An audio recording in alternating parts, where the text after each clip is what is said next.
Hi, my name is Kevin.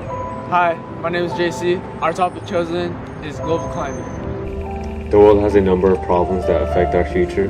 There seems to be less connection to the things that really matter. Peace between countries, humidity between people, environment, and the list goes on. If we do not take care of the world, we will have a great difficulty carrying humanity to the next century. Global warming is the most serious threat to planetary existence ever faced by humans. I will be telling you about the causes and direct impact on the people as a result of carbon emissions in our atmosphere. I will also discuss what we can do to reverse that effect. Our consumption of energy directly affects the atmosphere. The atmosphere is thickening because of the pollution we are putting into the air. This is a problem because it is trapping in more heat from the sun rays and warming up the earth by too much, making it too hot. This affects the ecological balance, and CO2 levels have risen consistently since 1958, and the average annual temperature has risen at the same rate. Even though some governments have created carbon laws, there has been little change in the levels of carbon dioxide in our atmosphere. Some of the effects of global warming include glaciers melting all over the world at an alarming rate. In Nepal, 40% of the population depend on glacial ice melt for their fresh water, and there are no more glaciers. There will be no more fresh water. In the last 65,000 years, the Earth's CO2 levels have never gone above 300 parts per million. In the last 100 years, the CO2 levels have reached a level of 600 parts per million. While there is more CO2, the temperature increases because there is more heat trapped inside, which results in more dramatic, stronger storms and extreme heat, like the Australian heat wave in 2013. This type of heat wave is forecast to be a serious long-term threat in the future. In the second half of this century, analysts believe that heat waves lasting 10 to 20 years could be highly possible as a result of current global warming effects. Based on recent trends, heat waves from 1953 to 2013 demonstrate a change in the types of heat waves that have occurred in the past. They are hotter and they are lasting longer, making them significantly more dangerous and more impactful. The ocean's temperature is increasing at an exponential rate. The heat builds up in the Arctic Ocean because the water surrounding the ice cap is warmer, causing the ice cap itself to melt. When the ice cap melts, the water absorbs heat instead of it being reflected off the ice. In the end, it is the ice that moderates the temperature for the planet. No ice, water temperature. Planet Earth continued to exist under such stress. Ice shelves in Antarctica were thought to be sustainable for 100 years. Scientists were shocked to see a large portion melt in just 35 days. This caused the sea level to rise. If all the entire Antarctica were to melt, it will increase the sea level by 20 feet.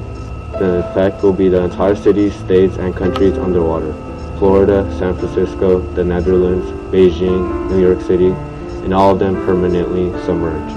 The loss of life is said to be in the hundreds of millions if things continue as they are. This causes the surrounding lands to be drier because the moisture is sucked out of the stock and out of the soil. Scientists predict that the polar ice cap will be completely gone. It has receded 40% in the last 40 years. Due to ice caps melting, polar bears are drowning. They need a place to rest and the ice is so thin it can't support their weight. Birds rely on caterpillars for their food after migrating. They are starving because the caterpillars hatch 2 weeks earlier than migration. There's also been re-emergence of diseases that almost disappeared 20 years ago, but have come back because of the heat. The SARS epidemic West Nile virus, which only exists in Africa, is being spread all over the place because of global climate. So as you know, all these events happen because of global temperature. And this occurring tragedy happens because of us, humans. The government needs to make renewable forms of energy like solar or wind power more affordable for people so that alternative energy is a choice. We should support the purchase of locally grown foods and fuels like biofuels. The 100-mile diet is good for reducing greenhouse gases because the product doesn't have to travel as far as to go to your dinner table. Don't buy strawberries in February because they come from somewhere that is far. recycled and recyclable products, and don't buy overpackaged items.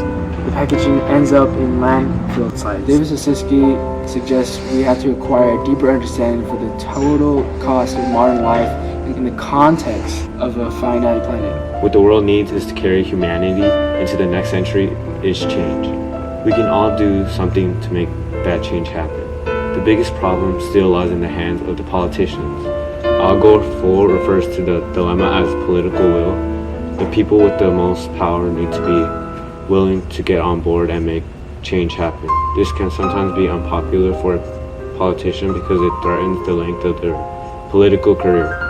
Change does not make everyone happy, particularly the oil companies in the auto industry, and make the most money from keeping the things the way that they are. Even with these obstacles in front of us, we need to do something. We don't have to rely on the government to take a lead. We can do something now. We can begin today to reduce our individual carbon footprint, consider buying more efficient electrical appliances. The government gives it tax rebate on Enter-Star appliances. When buying a car, people need to think about a fuel-efficient vehicle. A smart car or a hybrid vehicle is a conscious choice. Every benefit and convenience has hidden effects that we inflict on the environment. Individually, we have the power to make a change, but we need to do something now to carry humanity into the next century. This has been JC and Kevin, and this has been Century, America's Time. Thank you for listening. Hope you guys liked our presentation.